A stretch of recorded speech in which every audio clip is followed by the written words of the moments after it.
Hi guys.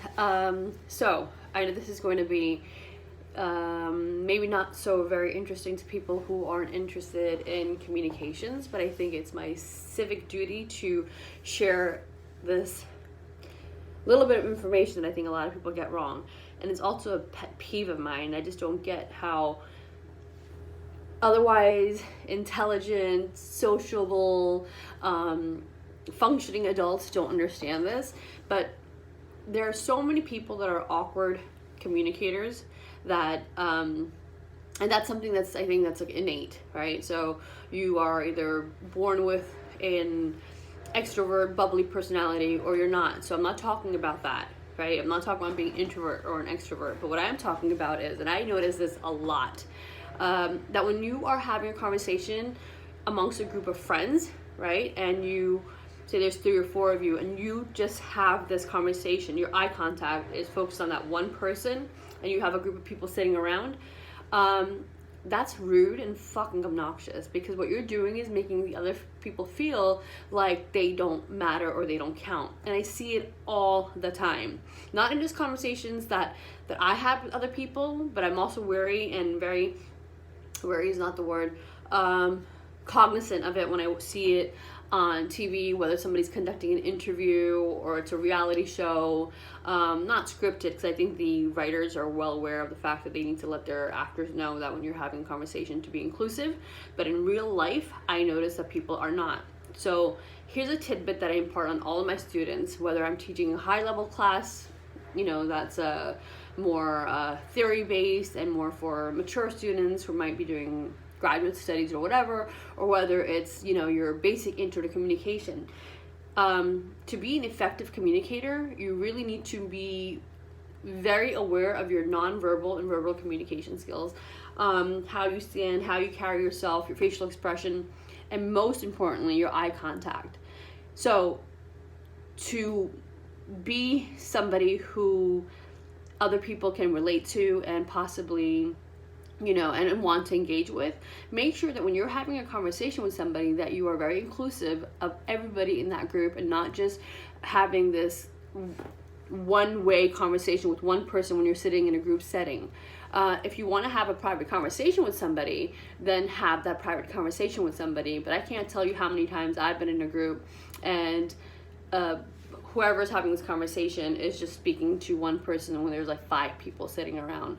That's just very ineffective. That's poor communication skills. It shows a lack of awareness, and it's just irritating. And I think it's obnoxious, and I hate when professors do it. I remember being a student, and professors would like zero in on a couple of students. They would only, make eye contact or acknowledge a few students, and I don't even think at this point I need to try anymore. It just comes naturally that I try to be as inclusive as I can, because look, in this world, I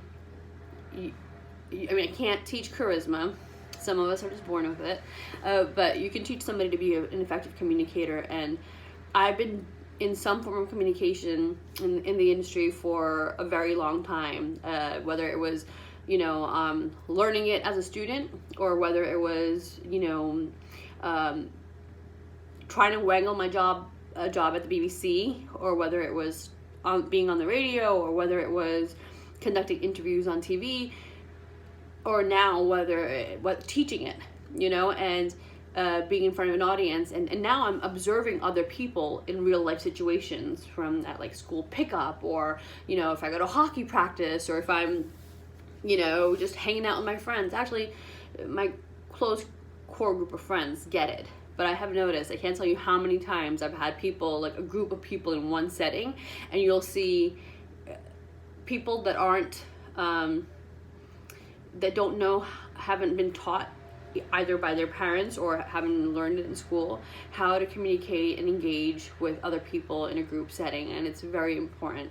So, like I said, when I was offering these seminars, and now that I'm working with a few people, I reiterate this part of it: eye contact and being inclusive in every single session that I give, because I can't tell you how important that is. Likability gets you very far, and being inclusive helps that. So whether you're trying to get a job or land that boyfriend or girlfriend, or just be a decent human being who isn't trying to make other people feel bad, it's important that you're very inclusive of other people, and that's by acknowledging them through eye contact. And I'll tell you something, I don't know where my son learned this. He's got a lot of, I don't want to say flaws, but a lot of things that we're working on, manners being one of them.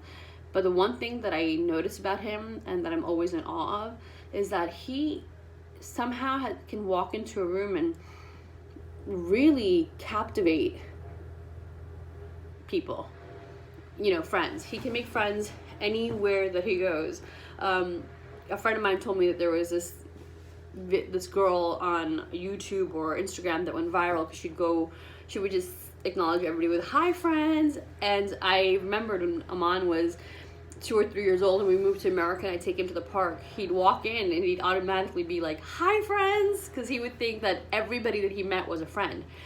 And now I take him into different settings, different camps and different group of kids, and he just knows how to do it. And maybe, I don't know if he can is emulating things that he's seeing us do, or it's something that innate, but he knows how to make friends very easily. And I tell people who feel shy and awkward, and I have a few of those in my life, if you want to know how to influence and win people over and make friends, watch Mano at work. He just does it, and that's, I think, one of his qualities that will get him really far.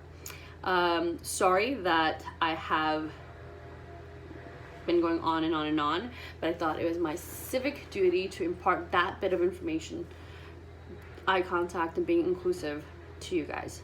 Love you. Have a good Friday.